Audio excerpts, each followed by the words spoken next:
Namaste friends. First of all, welcome you all to this first formal session of our course. So this being the first session, I'll explain you in detail what we are going to do.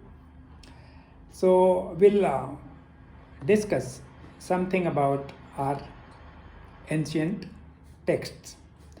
When it comes to ancient text, it includes so many things. So we'll discuss something about Vedas, Upanishad, Bhagavad Gita, and then of course the Indian system has its own philosophies. We call them Sad Darshan. So there are 6 Indian philosophies. We'll also touch upon them, not very broadly, but whatever is relevant. We'll discuss these 6 Indian philosophies. Then of course some Puranas also, the important Puranas, particularly the Bhagavad Puran. We'll also discuss the great epics, the Ramayana and the Mahabharata. Of course, we'll not go into that detail. That detail means whatever is relevant, whatever their significant or important teachings are there. That of course we'll discuss. Then only it makes sense. And how we can practice them in today's times, whether they are relevant or irrelevant, whether they can be practiced or not. So all these things we will discuss. Okay. So this being the first session, we'll first talk about Vedas. Okay. Vedas, you all have heard the name Vedas. And we all know Vedas are most sacred, most respected, most revered texts. And Vedas, when it comes to Vedas, then nothing can be said with definite terms that they were written in this particular period. I am using the word written. Mind it, it's not correct word, but I'll explain it later. Okay, so with regard to their origin or when they came into being, nothing can be said in specific terms. Historians differ. But one thing is certain, that they were written somewhere 3000 to 4000 years ago. Okay. Now, why they are so important? What is so great about Vedas? Vedas, first thing is that they are the first written text of the mankind. In the world, Vedas are the first written text.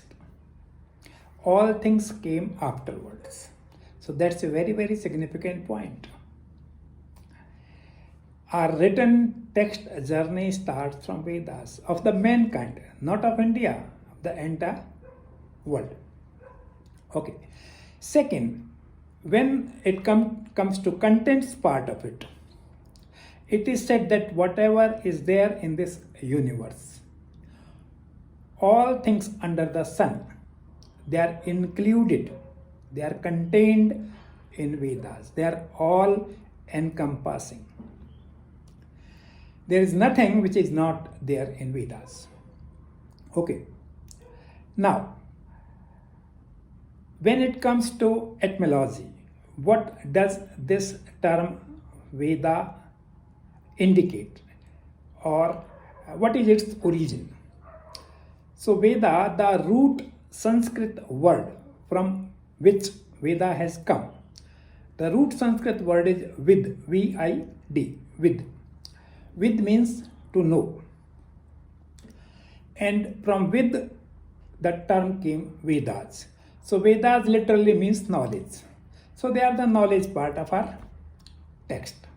They contain all the knowledge. Okay. Now, when it comes to Indian text, Indian scriptural text, they are divided in two parts. They were divided in two parts. The first part is Shruti and the second part is Smriti.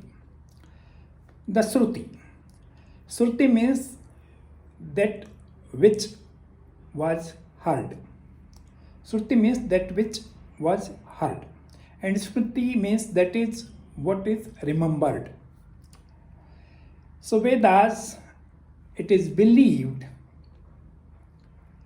that during the intense meditation, when they were in the transcendental state, our sages and saints, when they were in deep state of meditation, they were in transcendental state. At that time, these things got revealed to them. So it is believed that it is the voice of the Lord that was heard by our sages and saints, and then later it was made in the form of text. That is why it is called a Shruti. It's a part of Shruti. Indian scriptures, as I mentioned, they are divided into two parts. One is Smriti part, second is Shruti part. So Shruti means Vedas, including Upanishads. Upanishads, they are also a part of Vedas only. So when it comes to many texts, you will find instead of Vedas, they call them Shruti. So Shruti is nothing but Vedas. Why Shruti? Because these things were heard by our sages and saints. Second part is Smriti. Smriti is that is remembered. Bhagavad Gita and all other texts other than Vedas, they are part of Smriti. So Smriti means everything else other than Vedas. Whether it is Mahabharata, Ramayana, 6 Indian philosophies or Bhagavad Gita, they are part of Smriti. Okay. Now, Vedas. Vedas, we all know, they are 4 in number. Rigveda, Samveda, Yajurveda, Atharveda. These are the 4 Vedas. We all know their name. Rigveda, Samveda, Yajurveda, Atharveda. The author. It's important. Whatever books we see, there is an author. Someone has written them. But when it comes to most of our Indian scriptures, authorship is not known. Sages and saints, they wrote them, but their interest was not to earn name, fame, social prestige, respect. They are far above it. So their interest was purely benefiting the mankind. Humanitarian cause. That was for Vedas written. So we don't know who wrote them. Authorship is unknown. Of course, someone naturally texted them. So now you understood it is not a written text. These things were heard. It's not someone's mind's thoughts. Someone has not tried to put forth his or her point of view. No. They were heard during the intense state of meditation. So you can now say that this is his view or her view. No. It is beyond the state of mind. When they were in the state of meditation, they were beyond the mind state. So it's not a mind's product. And that is why they are they have relevance to all times. When it comes to human mind, it may change. Subsequent authors may have something different to say, and it may be much more logical. But when it comes to Vedas, because it's not the mind, someone's mind's thoughts, no. So they will continue to relevant for all times to come. Okay. So as I mentioned that they are 4 in number, and each Ved is divided into 4 chapters. So Rigveda has also 4 chapters, so is Samved, Yajurved and Atharva.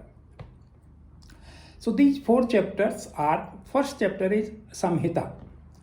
Samhita, it is the sacrificial rules. Because at that time, a lot of worship, yajnas, havanas, they used to conduct. So in that sacrificing animals was also a system prevalent at that time. So what are the rules of these sacrifices and conducting yajnas and havanas? It's a subject matter of Sangita. Brahman is mantras and meditation. How to chant mantras, how to chant hymns. So these are the subject matter of second chapter, Brahman. Third, Aranyaka. Aranya means forest. So these are the rules of living in a forest. As we all know that ancient sages they used to spend most of the time in the forest. So a forest life, it's a difficult life. What rules they need to follow while living in the forest, this is the subject matter of third chapter of Vedas Aranyaka. And fourth chapter is Upanishad. Upanishad, it's knowledge part. Upanishad, it's philosophical part of Vedas. The entire wisdom, knowledge is contained in Upanishad. Upanishad is the last, fourth chapter. That is why it is also called Vedant. Upanishad and Vedant, they are similar terms, synonymous. Whether you call them Vedant or you call them Upanishad, that is one and the same thing. Because they are at the end part of the Vedas, that is why Vedant, and sometimes they are called Upanishads also.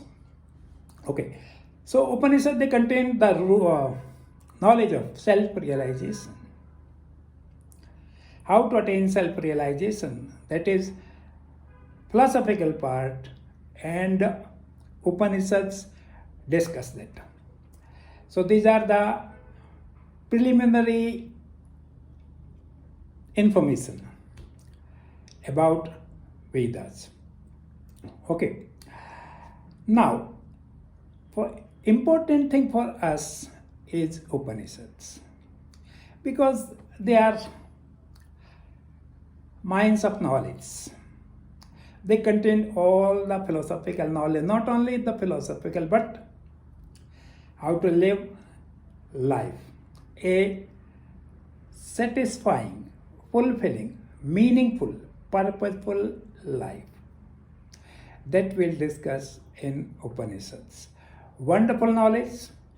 Upanishads, when it comes to Upanishads, there are many Upanishads. It is said that at one time, the total number of Upanishads were 200. But over a period of time, we have lost them. Now, some 100 Upanishads are available. But we will not discuss all the 100 Upanishads. That's just not possible. And in most of the Upanishads, things got repeated. So, we'll discuss some important Upanishads. And our sages and saints, they have also classified that out of those, whatever number is available, 100 or 108, out of that, 11 are the most important Upanishads. And out of those 11 also, we will discuss something very relevant, something that makes sense, something that contains the important teachings of all the Vedas. That we'll discuss in our next session. Thank you.